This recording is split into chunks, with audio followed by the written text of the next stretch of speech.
couple more questions for you. So obviously there was, I don't know if it was a lawsuit or there was a feud over the Alcatrazz name. You know, some people, of course, you're always going to have the people, oh, no Graham Bonnet, no Alcatrazz, you're going to have that crowd. But, you guys own the name for it, correct? I mean, there was a little bit of a I dispute. own the name. Okay. Worldwide.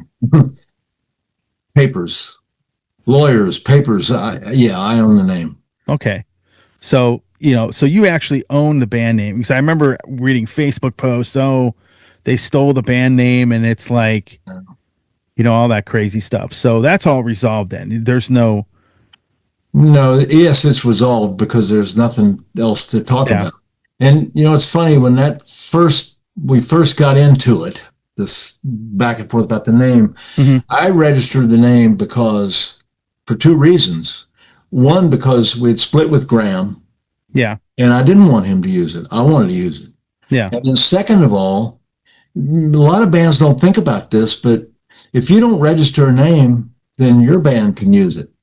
And now it doesn't mean you're going to be as good as Alcatrazz or whatever, but it's going to confuse the hell out of people. So now there's an Alcatrazz in Europe, there's another one over here, and another one over there. So I thought, and my lawyer said, he says, you should register this name, which had nothing to do with Graham being gone. Or he said, you guys, you should register this name.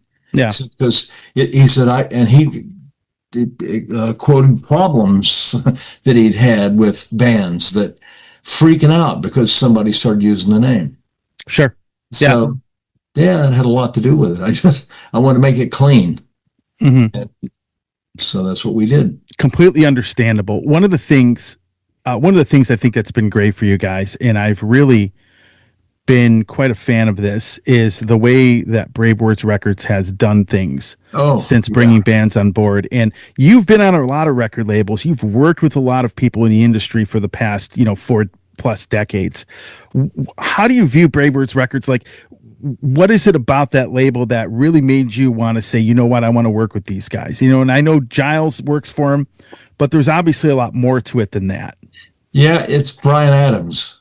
Brian, I've known Brian for years, and I knew him casually. I wasn't involved with him in a business sense before, but I knew what a fan he was.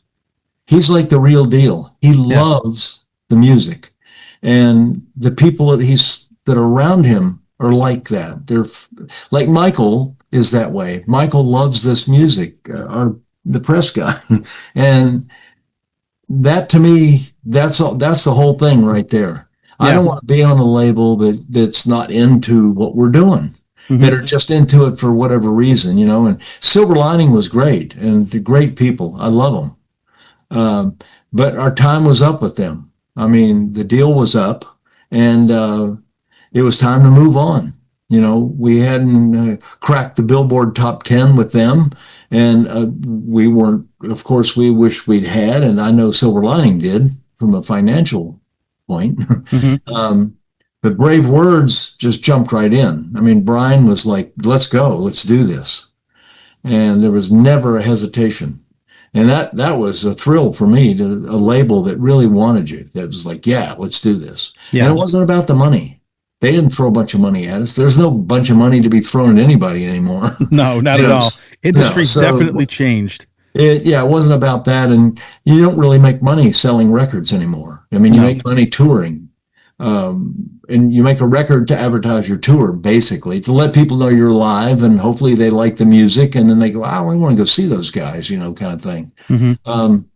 But with Spotify, I mean, I get statements at Spotify. I can't even read it. I don't even know what that 0.00.12.0. I don't even know what that means. You know what I mean? It's so. Let's have to forget about that. It is what it is. People fight over publishing, and I had a friend of mine, and I won't mention his name or what band, but he was all uptight about the publishing. It wasn't split the way he wanted it split. And I said, you guys are arguing about nothing, because there is no money to be made. So what you're arguing about is ego, about like, well, I wrote, the chorus in that song, and I'm not getting I should get 30% or whatever. Right. And So, in my opinion, if I was doing a solo record, it would just say written by the band, Mm-hmm. you know. Um, and Giles and I and Joe write the music, but we don't argue about splits. It's just like we just split it up. It's the Giles doesn't say, "Well, I'm the singer and I wrote the lyrics and the melody, so 50%." Yeah, We don't yeah, do that. It's not old school like that. It's new school. yeah. It's It's like just like all for one for all kind of attitude, right. basically. It's kind of like today's the way the industry is set up today. It's like you make the record now to promote the tour, where before you had the tour to promote the record. That's It's kind right. of like the Yeah. script is flipped. Yes. Yes.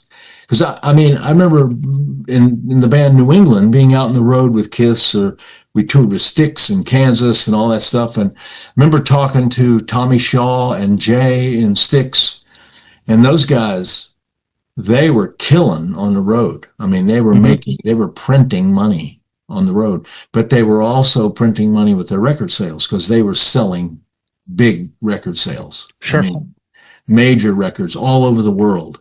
And a lot of people didn't think about that in the United States, but it all adds up. That in those days, nobody thought about Germany or whatever. Um, but yeah, and they said it. They said, "Oh, well, got a record coming out. You got a record coming out. That'll be great. But man, we got this big tour that's going to really boost our record sales. That's really going to boost our record sales." Yep.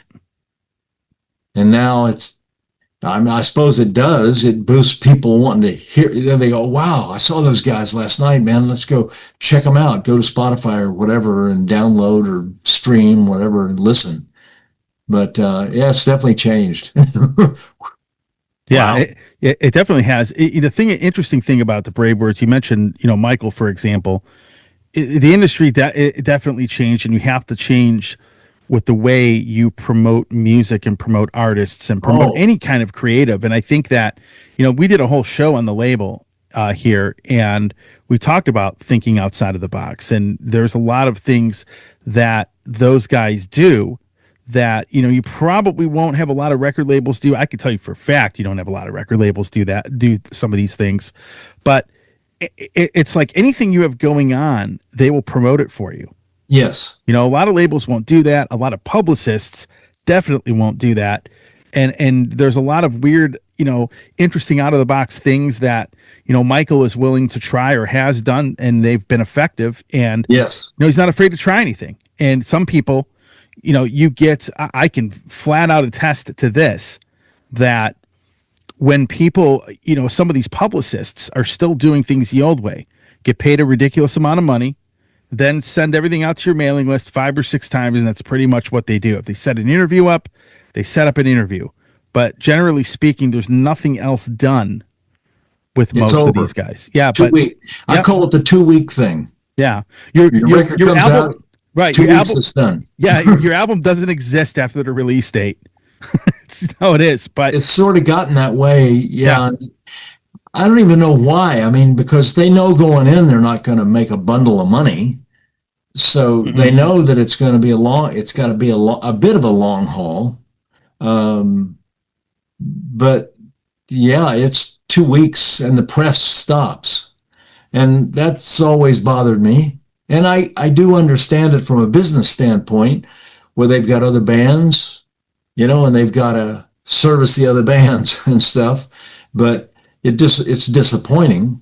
Whereas Michael, I just get these emails. Here's an interview. Here's an interview. Here's yep, another interview. Another interview, and they're all good. The people that I've done this with, there's not one that I'd say, "Oh boy, that was some guy in his living room, that doesn't know what he's doing." You know, not one. I'd say 99% of the time, these people really know the history of the band for real. And I can tell if somebody, or if they're reading off cue cards going, "So your album came out and he knows good people because he's been in the business so long. right. And You know, that makes a huge difference." yeah, yeah. He has a really great setup to set those interviews up, number one. And then, the thing is, when you talk about using key cards, I have never once had a script for the show in close to 30 years. I just don't need one. It's one of those things. And it's interesting because, when I think of Alcatrazz, I remember, hey, it's Tony here from the Metal Command Show. I want to thank you for watching this portion of the program. Since 1998, I have hosted the show, which started off as a radio program and is now into the podcast format. So I want to thank you for watching and or listening.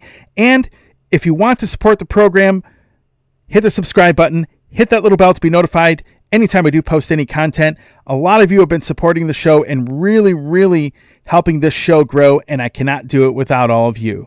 So with that said, thanks for watching. Stay metal.